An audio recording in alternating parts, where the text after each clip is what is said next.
Hey guys, we're back out here in the shop today. We have this Stanley cabinet scraper. It is a Stanley number 80. This is in pretty good condition for what I have seen these in before. Not too much rust, no pitting. Even the bottom of this is fairly clean for, again, what I have seen before. There's a lot of dirt. There is rust on the handles and stuff, but there's still a lot of Japanning, so I don't want to tear this apart. So let's go ahead and break this down and get this sharpened back up and put back into use. So we're going to start off by just taking all of these screws loose. Some of these that I've seen don't even have all of the screws in them, but this is a fairly common Stanley tool, and it works great if you don't have a sander or don't like using an electric sander because of all the sawdust. This produces like fine shavings and leaves a very nice smooth finish. So you've got two screws, a back plate, the iron, and the front screw here. This is what controls the bowing of the iron. And I can see right now that this has the, I don't know how well you guys can even see it. It has the Sweetheart logo on it. So that's pretty awesome. I didn't know they had the Sweetheart logo on it. Let's go ahead and start cleaning this. So I went ahead and put the main body inside of the Metal Rescue in the bucket. We're going to go ahead and let that sit in there for a little bit. The Metal Rescue doesn't harm the paint and it removes the rust, so we're going to leave that sitting in there for a little bit while we work on the other parts.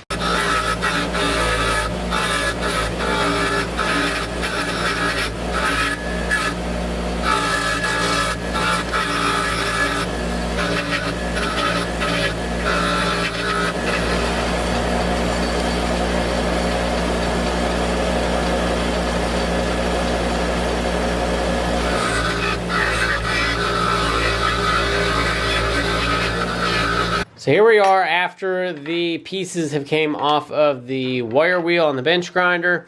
And as you can see, I was trying to show you guys that there is even a Sweetheart logo on the back plate of where the iron is attached. So I didn't know that before. This was heavily rusted over, but look at that. There's no pitting whatsoever. Whenever I do use the wire wheel, I always try to come back with a green Scotch-Brite and go over it in one direction, and it kind of cleans up all of the wire wheel marks, so you don't have any kind of, because you come in this way with the wheel one time and then you might come through it this way and the lines look odd. As you can kind of tell from this side, you can see like a darker spot here in the area. So just take this and we'll go work over it, and it blends everything together extremely well, and then you don't have any kind of odd marks. So now as you can see, it's all cleaned up. Let's see if we can see the, there it is. Now you guys can see that logo. That's really cool. I did not know that was there. And I'll even take these and I'll just go over. You guys can either ball it up and run it back and forth on the edge like this. And there's even a little bit of cleanup inside that hole. It's not much. Like I said, this was surprisingly not as rusty as I had thought, or as pitted as I thought. So they don't really even need that much cleaning up. So that is the main hardware right there. And then we have the iron that we're going to move to next. So with the iron here and not really wanting to destroy anything, I've got a scraper blade, and I'm just going to try to scrape any of, if the scraper will stay out there, I'm going to try to scrape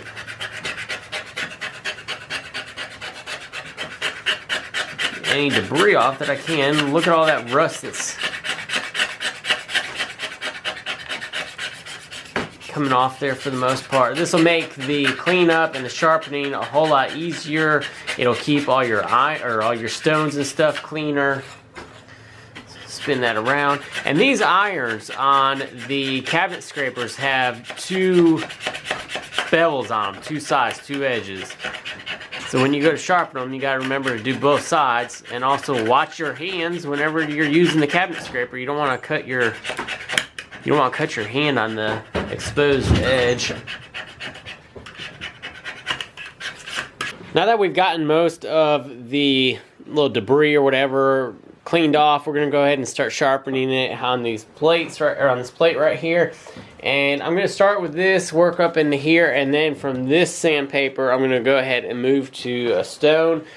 So what I want to do is I want to clean up the backside right here. You don't have to do the entire backside. The edge is the most important. And then we'll work on the bevel. So I've got it right here. I'm just going to move it back and forth.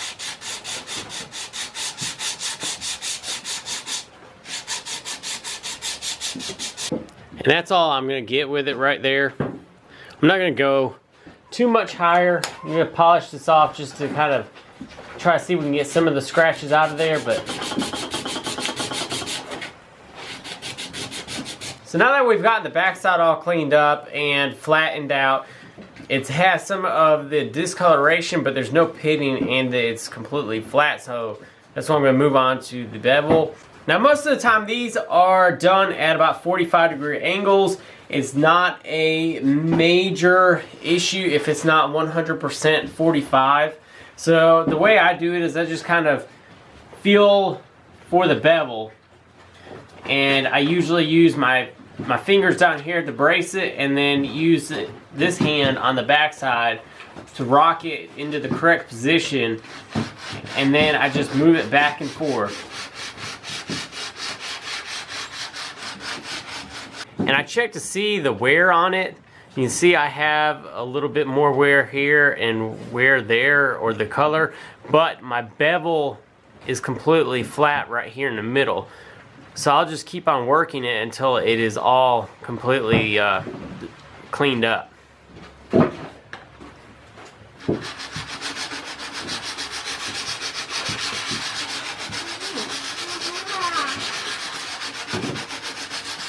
So I've been working on it a little bit, and I've gotten the very edge completely cleaned up. There's still a little bit of a little divot right here, but that's okay because the main portion is now clean, and I'm just gonna go ahead and proceed on. There's still a little bit of a burr on the back side, but that's okay because with the scraping process, that burr will actually help.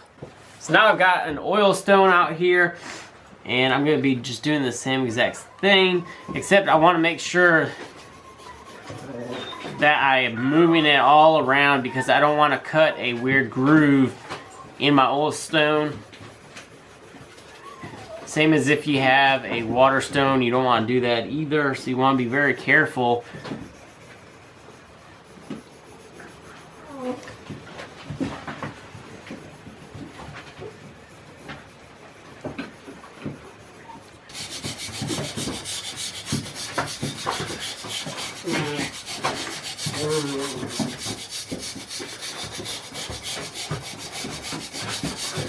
So here is the body out of the Metal Rescue. I never let the Metal Rescue try to do its job as quick as this time, and I can really tell it took off a little bit of rust, and it's made it a little bit easier to clean, but for the most part it's still quite dirty.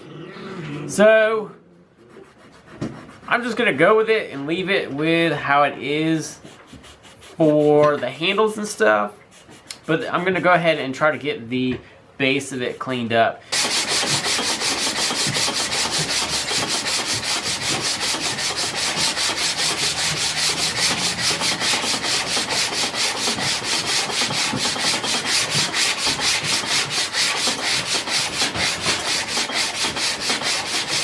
Alright, so we've gotten the bottom cleaned up. There's some slight little pitting right here at the throat.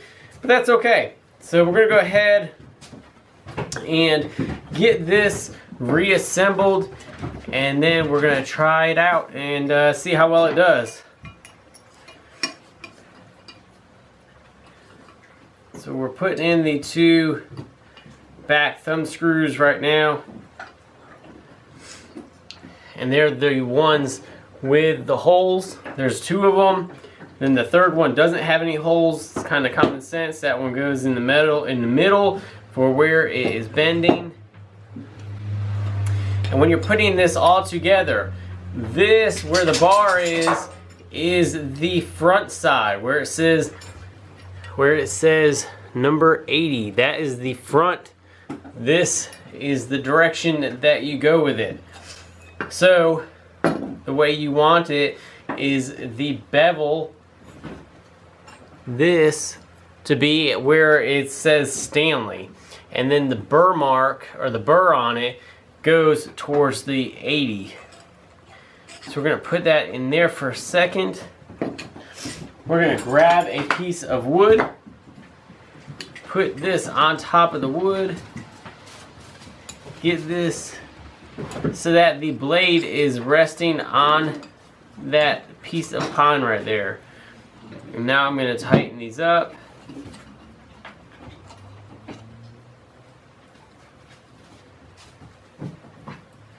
I don't want to push and make the iron stick out at the bottom at all.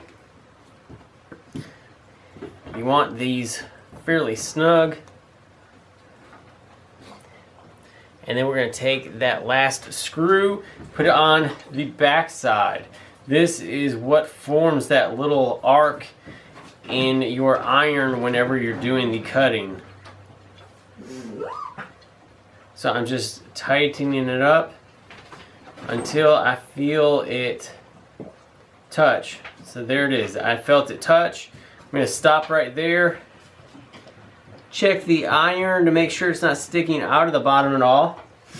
Put this to the side and we'll get some wood. Alright, so this is what I found out in the little scrap pile, is a piece of red oak. Don't know exactly how flat this is. I'm not really going to worry about that right now. We're just going to try it out and see how well the shavings are. So as I said, I've got this to where it's just barely touching. No pressure whatsoever on that iron. And I'm just going to take it for a test run. And it's not really cutting. It's giving like little tiny shavings. So I'm going to give it a little bit of a turn, not even a full quarter of a turn. And you can see that it's giving a lot better shaving.